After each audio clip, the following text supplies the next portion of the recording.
Կարևորի մասին հաղորդաշարն է եթերում, բարև ձեզ։ Այսօր մենք կխոսենք մեքենաների ապահովության ոլորտում տեղի ունեցած փոփոխություններից, իսկ իմ հյուրը փաստաբան Արտակ Խաչատուրովն է։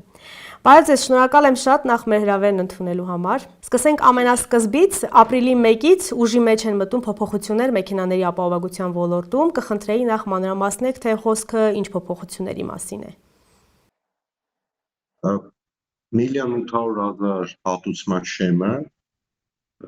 բարձրացնում են, սարքում են 2.5 միլիոն դրամ։ Այսինքն օրինակի համար վթար էր տեղի ունեցել 2,800,000 դրամի վնաս են պատճառել, ապահովագրական ընկերությունները աստորեն վճարում են միայն 1,800,000 դրամ։ Մնացած գումարի համար ստիպված է լինում արդեն ինքնուրույն միջոցներ ձեռնարկել, դիմել դատական պաշտպանությամբ, փաստաբանի ծախսանել ու նման բաներ։ Փաստորեն այդ մասը մինչև 2.5 միլիոն դրամի շեմով չի լինի ու նաև պարզաբանման համար մի առանձնահատկություն։ Նայեք ապրիլի 1-ից է ուժի մեջ մտնում, վարորդների մոտ տպավորություն է, որ ուրեմն ապրիլի 1-ից հետո կնքված պայմանագրերի վրա է ազդում այդ փոփոխությունը, բայց փաստորեն նաև ուրեմն ապրիլի 1-ից առաջ կնքված պայմանագրերի վրա է ազդում, այսինքն ողջ ծածկույթով բոլորի վրա անդրադառնում է այդ հատուցման շեմը։ Հիմա դա ողջունելի նորություն է,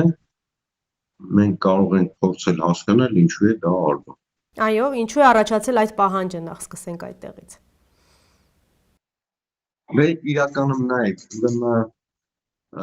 թանկացումներ տեղի ունեցան։ Թանկացման ֆոնի վրա կրկին թանկացում տեղի ունեցավ։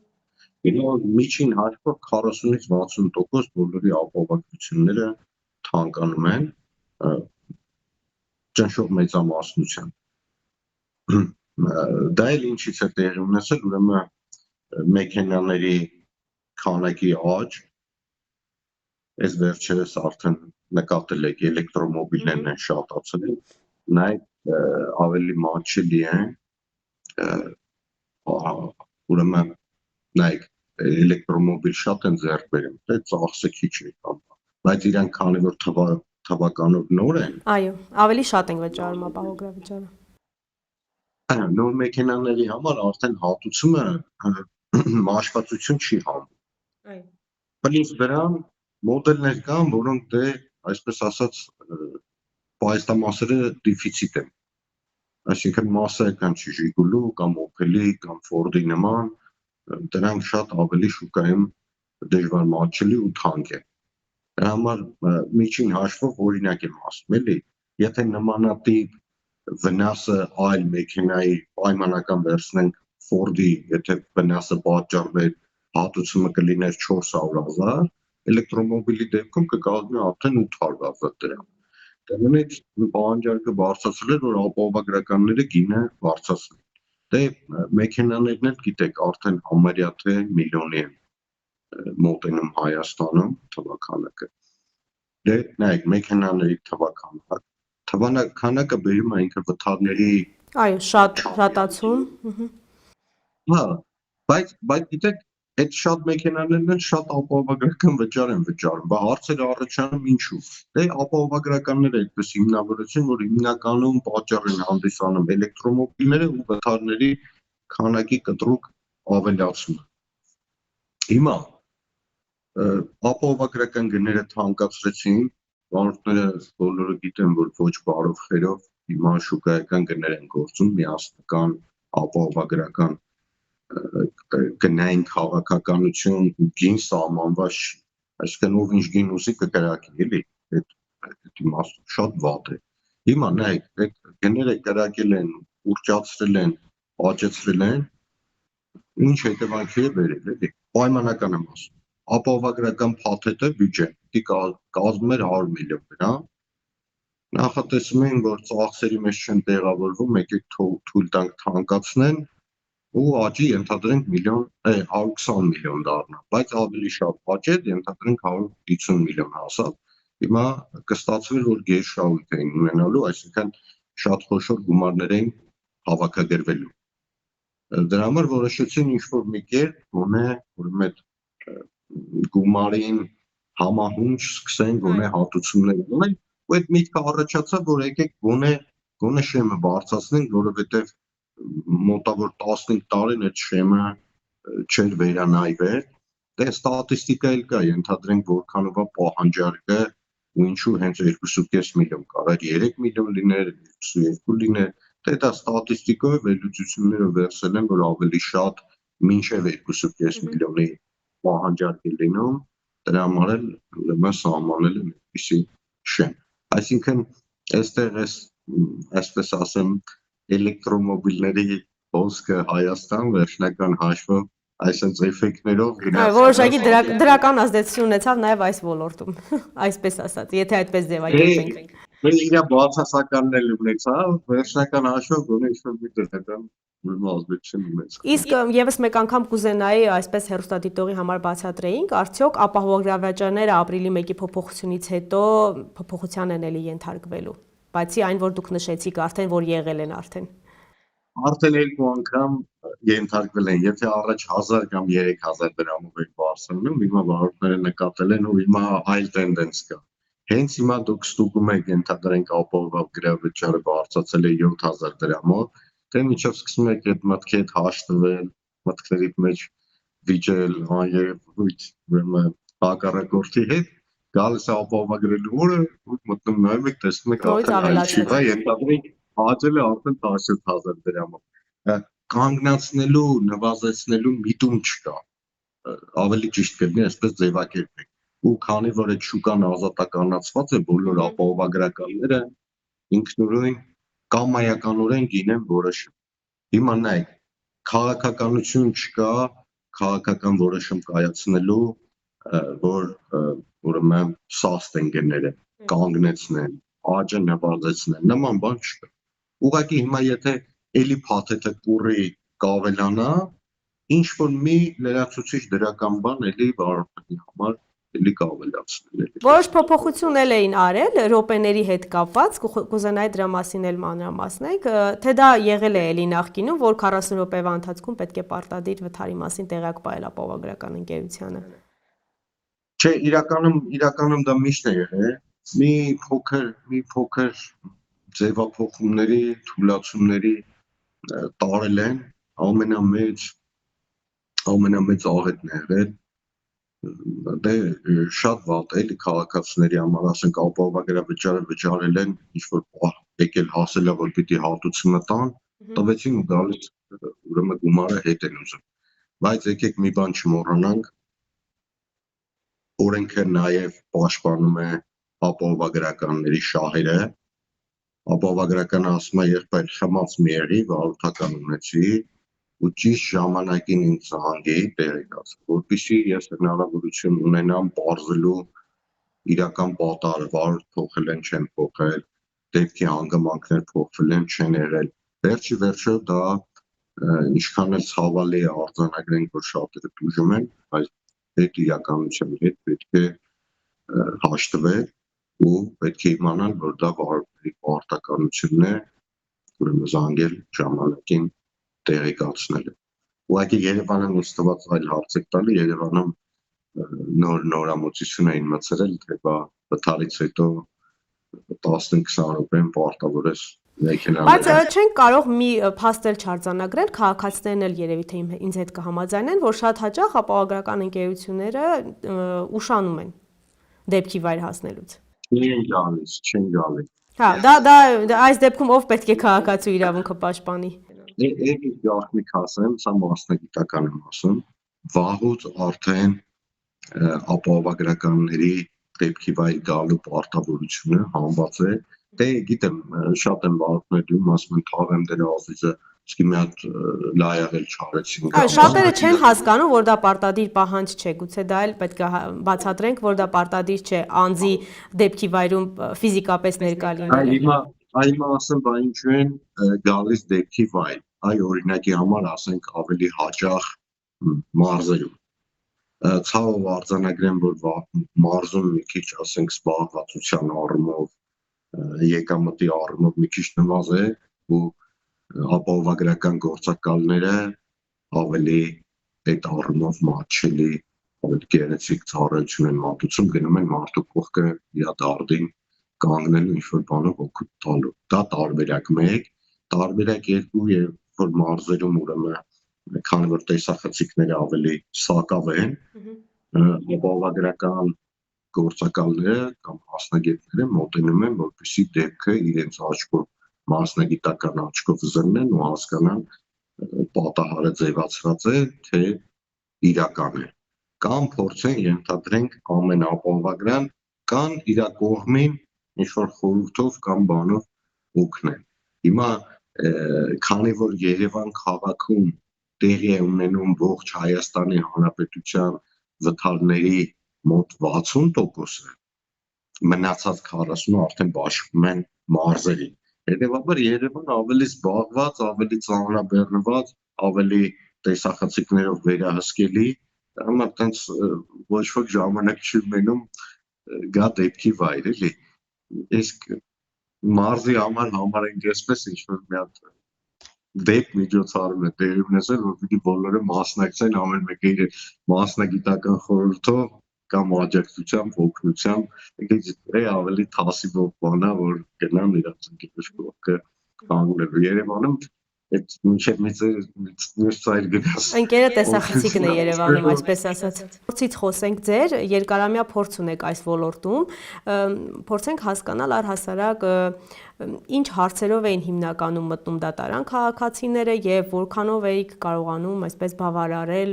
պահանջը քաղաքացու կամ թեկուզ եւ ապահովագրականը որքանով էր ճիշտ լինում իր որոշումների մեջ։ Հիմնականում ինչի հետ կապված էր խնդիրը առաջանում, փոխհատուցման չափի երևի։ Ամենաշատը կասկույն։ Մենք հիմա ապայից ենք խոսում։ Դա ապահովագրական բյուրոյի ու այսպես ասած ապա ոլորտի հետ կապ չունի առանցին։ Բայց հարցը տվեցիք ավելի ճշգրիտ իրավիճակը նկարագրելու համար եմ ասում, ամենաշատը կասկոյի հետ է խնդիրներ լինում, որովհետև ոլորտը ավելի չկարգավորված, կամայական։ Հիմա ապայի ոլորտի հետ կապված իհարկե առաջի տեղում ուրեմն հետգանձումներն են ուսս հանգելու պատճառով։ Դա մեկ։ Հաջորդիվ վարորդները համարում են, որ ենթադրենք ապահովագրական ոլորտում փորձագետները պատշաճ մեղավորությունը չեն որոշել։ Դրա պատճառով ուրեմն գնում են դատարան, դա երկրորդ տեղում է։ Եվ երրորդ տեղում խոսքը գումարի չափի մասին է։ Բայց իրականում նայեք ենթադրենք թվերով ասում էլի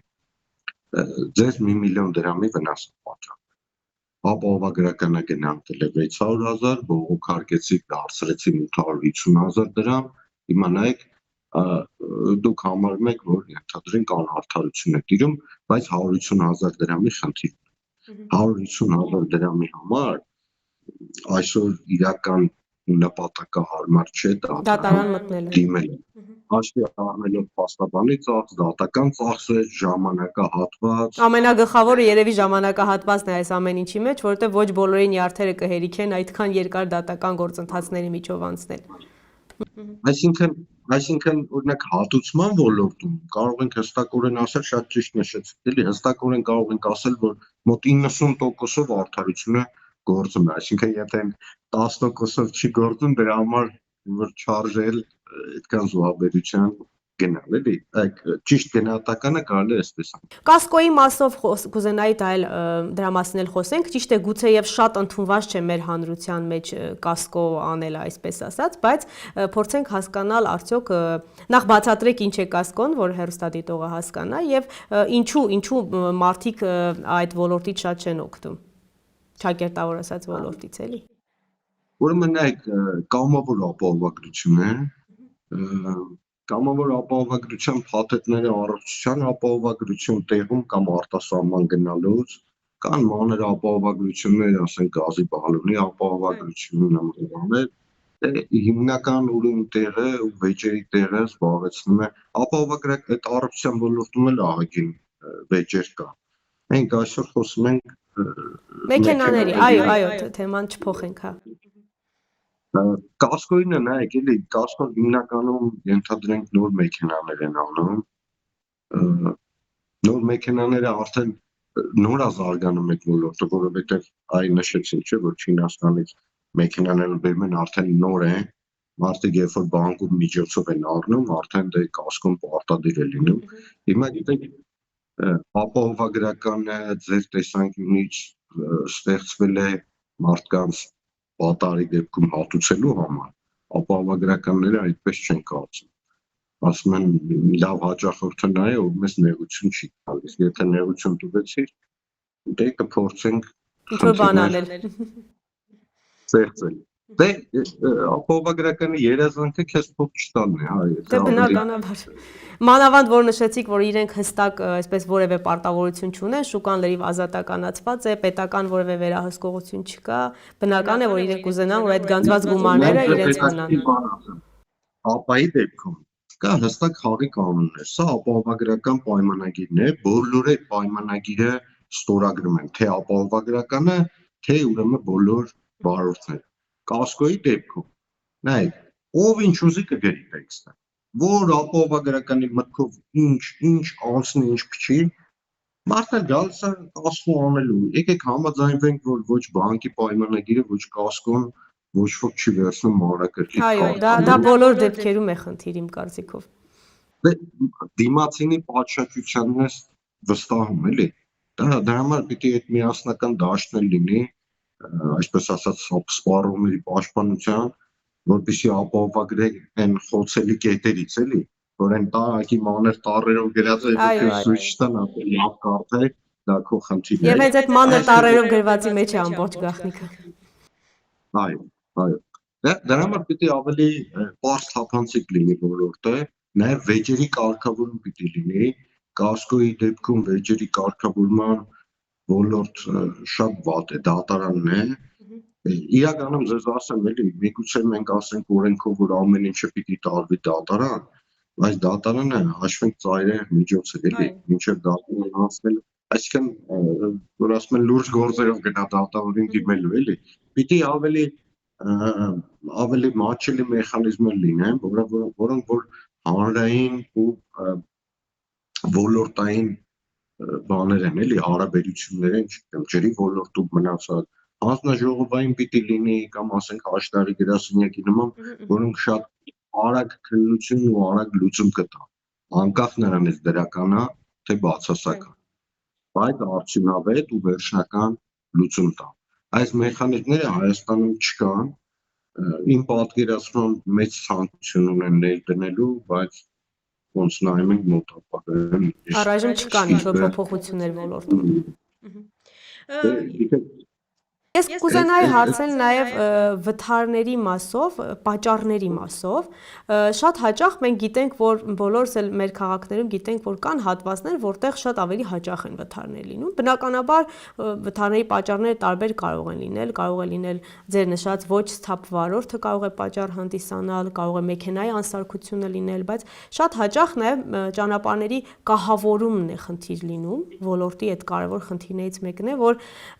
գուցե արդեն այդ կահավորանքը չի համապատասխանում ձեր նշած այդ 1 միլիոն եւ ավելի մեքենաների շարժին։ Ինչ կասեք այս մասով, շատ են լինում դեպքեր, որ կահավորանքի խնդրով շատ տեղին գեղեցիկ ճիշտ հարցը ձևակերպեցիք, ուղղակի մի բան տարանջատեմ, դա ինձանից չի, ես հոգով սրտով մարզը շատ եմ սիրում, բայց Երևանի ու մարզերի միջև կան առանձնահատկություններ։ Բնականաբար, այո։ Եկուս պատճառների առումով, էլի, ինչեն գերակշիռ մասը Երևանում վթարներ լինում, ավելի խիտ են, բայց արագությունն էլ ավելի ուրեմն ցածր է, պատճառված վնասներ մենք Երևանում հումոր ենք անում, ասում ենք 750 դրամանոց վթարի համար կիլոմետրերով խցանում առաջացել, մարզերում շատ ավելի լուրջ է խնդիրը, որովհետև մարզի դեպքում վթարների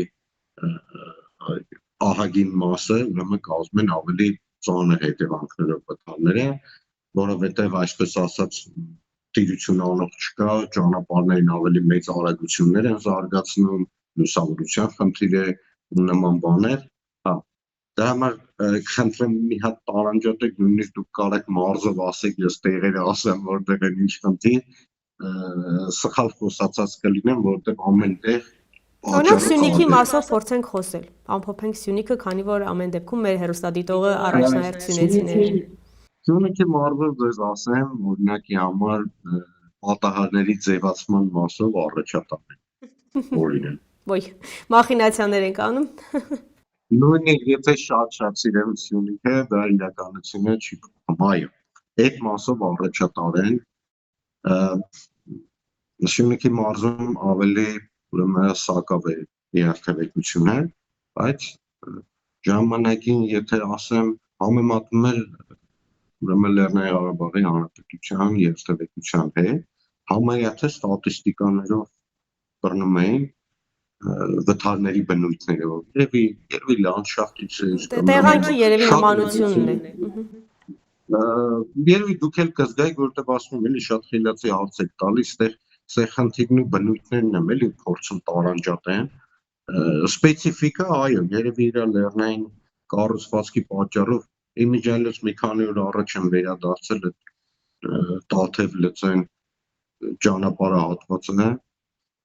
երեկել էր քարաթափություն եղել ու վստահորեն ձեզ ասում եմ էլի լինելու է։ Այո, դա այնտեղ մասնագետներն են ասում, որ դեռևս լինելու են քարաթափումներ այնտեղ հաճախակի։ Ու նայեք, այլ վթարների պատճառներ են լինելու։ Ուրեմն ժամանակին Տաթևով վերադառնում էր Սյունիքից, Աստված իմ այդ մահից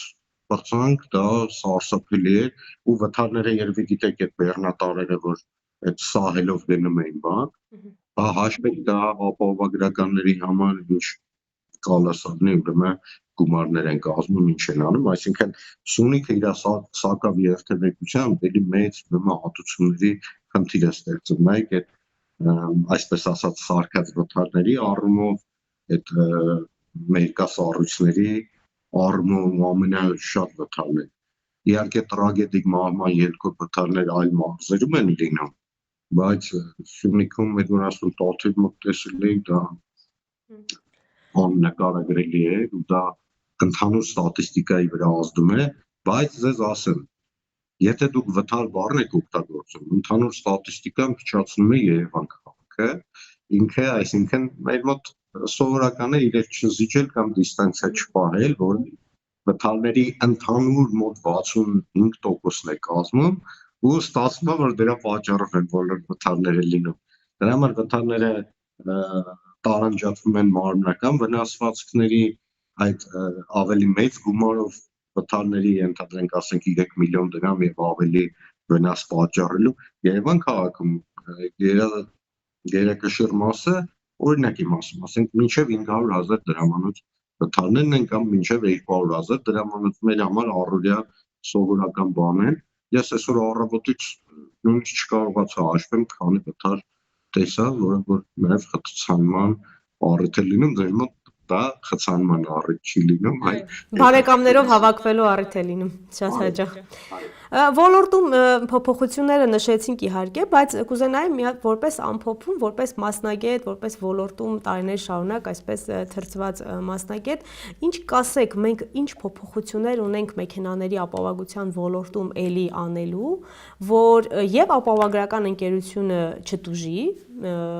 եւ քաղաքացին չտուժի։ Ինձ հետաքրքիր է ձեր կարծիքն, այսինքն շինությունների կարծիքը դուք էլ կասեք, նման մտահղացում կա մոտ ապագայում դա իրականացվի է, որ մեքենա սարքելուց փողը քո ձեռքը չեն տալու, այլ փոխանցելու են դզող փչողին։ Ու դա պիտի լինի։ Բայց գուցե քաղաքացին ասի թող տան ինձ, ես որոշեմ, սարքում եմ մեքենան, թե չէ։ Քաղաքացիները ամեն ինչ են ասում։ Քո ինչ գործ։ Ես ամրակոտի չեմ կապում, դա իմ առողջությունն է։ Դու ինչ գործ ունես իմ առողջությանը։ Ասում ես երեխան ամրակապի ապեր, ես չգիտեմ իմ պապաները շտակ էս կոմնա, երեխեն են կոմնա, չէ, պետությունը պիտի հոգ տանի քաղաքացիների բարեկեցության մասին, ու դա երրորդ անձանց իրավունքները չխախտի ու նման բաներ։ Այսօր Հայաստանում մոտ 98%-ով ստվերային են այդ փականագործների դզող փչողների գործը, բայց դե խնդիրը հարկային դաշտ բերելը չի, այլ խնդիրը պատշաճ կերպով կանոնակարգելն է, որպեսզի այս պարողների իրավունքները պաշտպանվեն ու բոլորը իրենց Չէ, ես կարծում դա հումորով իհարկե, բայց կարծում եմ քաղաքացիների մի ստվար հատվածը հաստատ ստվար հատվածի համար շատ ավելի լավ տարբերակ կլինի, որ միանգամից փոխանցեն ընկերությանը եւ իրենք այդ այսպես ասած առուվաճառքի մեջ չմտնեն։ Ես այդպես եմ մտածում, չեմ կարող ասել գուցե մարդիկ ուրիշ ձև են մտածում։ Չեմ կարծում, որ գուցե կին արմատ ասի ախպերս դու ինձ փողը տուր ես իմ տեսող փչողի մոտ։ Մենք հասկացանք արդեն իրավիճակը։ Հիմնականում ասում են տեսող փչողի ընկերները կամ այն մարդիկ, որոնք ահագին ազատ ժամանակ ունեն, բայց ես մի միտք ասեմ, ինչից է սա հղանում։ Մարդիկ գումարը վերցնում են, ենթադրենք պայմանական եմ ասում 500,000 դրամը վերցրել, նորմալ եմ համարում, որ սարքի 400,000 կամ 450,000 դրամի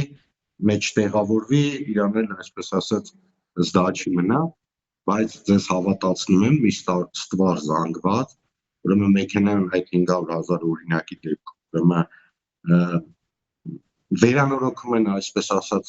մոտ մի 100-200,000 դրամով ու սպասում են հաջորդ վթարի, որն արդեն իսկ անընդունելի է։ Այստեղ արդեն մեքենայությունների խնդիր է գնում, խարդախությունների խնդիր են գնում, ու այդ ամեն ինչը փաստորեն մենք հասարակ քաղաքացիներս բոլորս վճարում ու տուժում ենք այդ ապահովագրական թանկացումները։ Հենց այդ գործողությունների հետևանքով են թանկանում, այսինքն ապահովագրականը ինչքան շատ է հատուցում այդ սարքած վթարների դեպքում, թեր վերանորոգած վթարների դեպքում ավելի շատ է հատուցում, դրա պատճառով մենք ստիպված ուրեմն օրինակ աշխատքաղաքացիներից ապահովագրական վճարները թանկանում։ Այնպես որ այդ առումով էլ դե մի օր պիտի գար ցիվիլիզացիան։ Այո, ես եմ ուզում ասել, որ ամեն դեպքում պետք է քաղաքացիները մի քիչ ավելի այդ հարցում կրթված մոտենան այդ հարցին, այսպես ասեմ, ավելի ցիվիլ տարբերակով, քաղաքակիրթ տարբերակով մոտենան։ Բայց այս դեպքում էլ, եթե ընկերությանը, ապահովագրականը միանգամից փոխանցի այդ մեքենան վերանորոգող ընկերությանը, բայց այս դեպքում էլ պետք է չէ վերահսկման ինչ-որ մեխանիզմ լինի, որ իսկապես լիարժեք Առանց դրա, այն դեպքում, երբ որ դու գումարը տալիս ես, ասում ես քեզ բարի ճանապարհ վերահսկել է, դա բացառված է ու անհնար է, այս դեպքում արդեն բնականաբար այդ պարտավորությունը վերցրել ես քեզ վրա, որ դու վերանորոգես, այստեղ ըստ էության հանձնաժողով կլինի, դե նայեք մարդն լիցենզավորվելու է, աստորեն եթե 1, 2, 5, 10 հատ վերանորոգում իրականացնի, կամ իր հաշվին հետո պիտի ուղղի, կամ հետագայում դա տանելու է լիցենզիայի ձեռքման, այդ մարդը դուրս մնա, այսինքն ուզած չուզած պիտի որակով լինեն, որակավորվեն ու նաև նյութատեխնիկական բազայով ապահովեն, որովհետև այսօր մի մեքենան վերանորոգելու համար միջին հաշվով 4-5 տարբեր արհեստավորների մոտ են տանում, էլեկտրիկ, իսկ այս դեպքում պիտի մինչև ասենք մանուֆակտուրալ ձևով են աշխատում, էլի, կիսա պատրաստում են, կիսա ֆաբրիկա տանում են, մյուս արհեստավորի մոտ, հետո մի հատ դզովի մոտ, մի հատ առանցին քչովի մոտ, մի հատ էլեկտրիկի, մի հատ հավաքողի մոտ, իսկ այս դեպքում արդեն կսկսեն խոշորանալ ներդրումներ անել, հարկեր վճարել, մարդիկ էլ պիտի իրենց աշխատատեղից լավ զգան, այն մարդն, որ իր մեքենան վստահում է, պիտի գոնե նոր բիզնես ուղղություն, այսպես ասած, որ համալիր ծառայություններ կմատուցի։ Իսկ ինչու՞ որ, ով ասել, որ դժոխ փչողը մենակ պիտի լինի գարաժի ամբողջ կյանքը վատ հագնված ու կեղտոտ ձեռքերով։ Պիտի տանի այդ ամեն ինչը զարգացում։ Որպես ամփոփում ասվածին ինչ կավելացնեք։ Սյունիքի մարզով անցնողներին անվտանգ երթևեկություն ու այլ Սյունիքի ժողովրդին եմ մաղթում, եւ մենք շատ ենք սիրում Սյունիքը, այնպես որ շատ կուզեի, որ հետ չմնային երթևեկության ոլորտում բոլոր ուրեմն նորություններից ու ամփոփանք լինեն։ Եվ կարծում եմ, որ քաղաքացիներն էլ ինչ-որ առումով նաև միանգամից չուզենան բողոքել այն յուրաքանչյուր փոփոխությունից, որ տեղի ունենում, մեզ մոտ կարծեք թե սովորություն է դարձել, միանգամից բողոքում ենք առանց քննելու պատճառահետևանքային կապերը։ Եկեք հանգիստ տարեք, ձեզ ասեմ, էլի ես վերջերս ուսումնասիրում եմ բոլոր դարերում թագավորից են բողոքել, սուլթանից են բողոքել, հեղափոխություն անողջությամբ, ամեն ինչից հնարավոր է բողոքել, ամեն ինչից հնարավոր է բողոքել։ Ոգը պիտի նայես արդարացված է թե չէ, ու տանում է բարեփոխման թե չէ։ Պետք չի վախենալ, եթե ճիշտ ճանապարհ է ընտրված, եթե բարեխիղճ մարդկանց համար հաճելի է, դա պիտի կարծում եմ արվի։ Նայեք, հնարավոր չի այնպիսի մոդել առաջարկել, որ ուրեմն 100%-ին Գոհացնենք, իհարկե։ Ինձ թվում է դա ոչ մի երկրում չի հնարավոր։ Չեմ կարծում, որ աշխարհի զարգացած երկրներում այդպես 100%-ով բավարարվեն երկու կողմն էլ։ Չէ, ուղղակի ախմախություն ու սխալ բան անել պետք չի, բայց որ փորձել առաջընթաց ապրել պետք է, դա միանշանակ է։ Շնորհակալ եմ շատ մեզ ժամանակ տրամադրելու համար։ Կարևորի մասին հաղորդաշարն էր եթերում, մենք այսօր խոսեցինք մեքենաների ապահովության ոլորտում տեղի ունեցող փոփոխություններից եւ ոչ միայն իսկ հիմնուրը փաստաբան Արտակ Խաչատուրովն էր։ Հաջողություն։